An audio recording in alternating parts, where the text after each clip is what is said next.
একটি বল, এক পৃথিবী আর একটুখানি আবেগ। একটা ছোট্ট বল, যার কোনো ভাষা নেই, কোনো ধর্ম নেই, কোনো জাতি নেই। তবুও পৃথিবীর প্রায় প্রতিটি দেশের মানুষ এই বলের পেছনে দৌড়ায়। কেউ এই বলের জন্য আনন্দে কাঁদে, কেউ পরাজয়ের বেদনায় ভেঙে পড়ে, কেউ সারা জীবন অপেক্ষা করে একটি ট্রফির জন্য। কি অদ্ভুত, তাই না? একটা বল আর মাত্র 22 জন খেলোয়াড়, আর কোটি কোটি মানুষের হৃদস্পন্দন। আজ আমরা শুধু ফুটবলের ইতিহাস জানব না, আজ আমরা জানব মানুষের আবেগ, স্বপ্ন আর এমন একটি খেলার গল্প যা কিনা যুদ্ধ থামিয়েছে, মানুষকে এক সুতোই বেঁধেছে আর পৃথিবীকে শিখিয়েছে একসঙ্গে সুখ দুঃখগুলো ভাগাভাগি করে নিতে। জি হ্যাঁ, এটাই ফুটবল। ফুটবলের গল্পটা শুরু হয় আজ থেকে হাজার হাজার বছর আগে।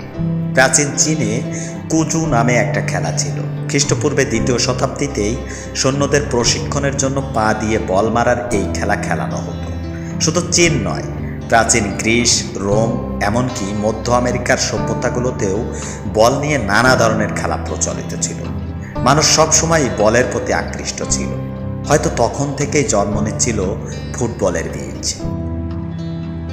1863 সাল, ইংল্যান্ডের লন্ডনের এক সভাকক্ষে কয়েকজন মানুষ জড়ো হলেন।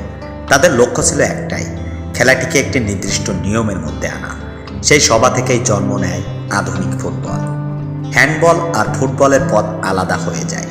নির্ধারিত হয় মাঠের আকার, খেলোয়াড় সংখ্যা, গোলের নিয়ম, এবং জন্ম নেয় বিশ্বের সবচেয়ে জনপ্রিয় খেলাটি। সেদিন কেউ জানতো না তাদের সেই সিদ্ধান্ত একদিন কোটি কোটি মানুষের জীবন বদলে দেবে। 1904 সাল, ফিফা জন্ম নেয়। উদ্দেশ্য ছিল খুব সাধারণ, বিশ্বজুড়ে ফুটবলকে এক ছাতার নিচে আনা। ফুটবল তখন ইউরোপ ছাড়িয়ে ছড়িয়ে পড়েছে দক্ষিণ আমেরিকা, আফ্রিকা, এশিয়া, পৃথিবীর প্রায় প্রতিটি কোনায় কোনায়।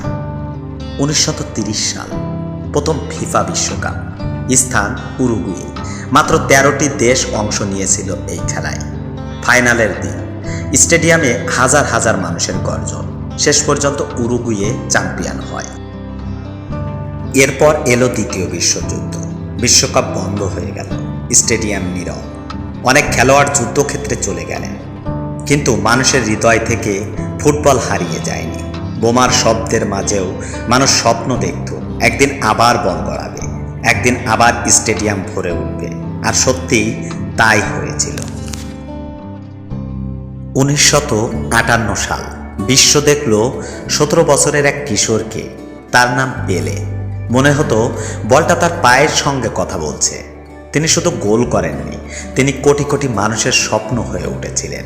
ব্রাজিলের রাস্তায় খালি পায়ে খেলতে থাকা শিশুরা ভাবত, আমিও একদিন পেলে হব। পেলে ফুটবলকে খেলার সীমা ছাড়িয়ে শিল্পে পরিণত করেছিলেন। ব্রাজিল শিখিয়েছে সৌন্দর্য, জার্মান শৃঙ্খলা, ইতালি শিখিয়েছে রক্ষণভাগের শিল্প, আর্জেন্টিনা শিখিয়েছে আবেগ। প্রতিটি দেশ ফুটবলে নিজেদের আত্মা ঢেলে দিয়েছে, আর ফুটবল হয়ে উঠেছে পৃথিবীর আয়না। 1986 বিশ্বকাপ। একজন মানুষ পুরো পৃথিবীকে মুগ্ধ করলেন, দিয়াগো ম্যারাডোনা। ইংল্যান্ডের বিপক্ষে তার সেই গোলটা, যেখানে তিনি প্রায় পুরো দলকে কাটিয়ে বল জালে জড়ান। আজও অনেকের কাছে সেটাই ফুটবল ইতিহাসের সেরা গোল।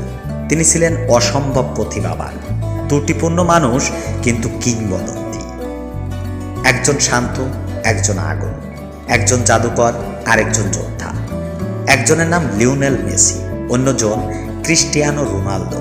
প্রায় 2 দশক ধরে তারা ফুটবল বিশ্ব শাসন করেছেন।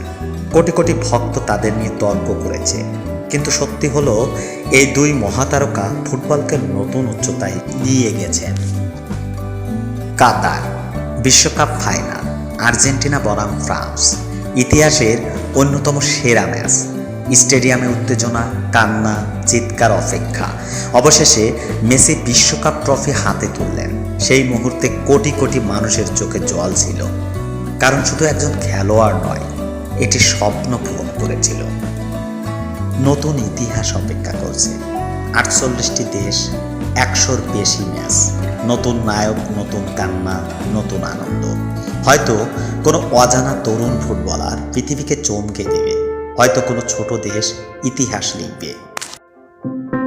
ফুটবল আমাদের শিখিয়েছে কখনো জিততে হয়, কখনো হারতে হয়, কখনো ভেঙে পড়ে আবার উঠে দাঁড়াতে হয়। ফুটবল শুধু একটি খেলা নয়, এটা একটি অনুভূতি, আবেগ, এটা একটি স্বপ্ন, এটা একটি জীবন।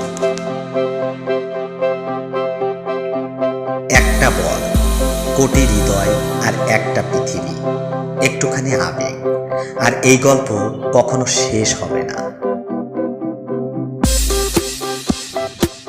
এই ইতিহাস তোমার হৃদয় ছুঁয়ে গেলে ভিডিওটিকে একটি লাইক করবেন, কমেন্টে জানাবেন আপনার প্রিয় ফুটবলারকে।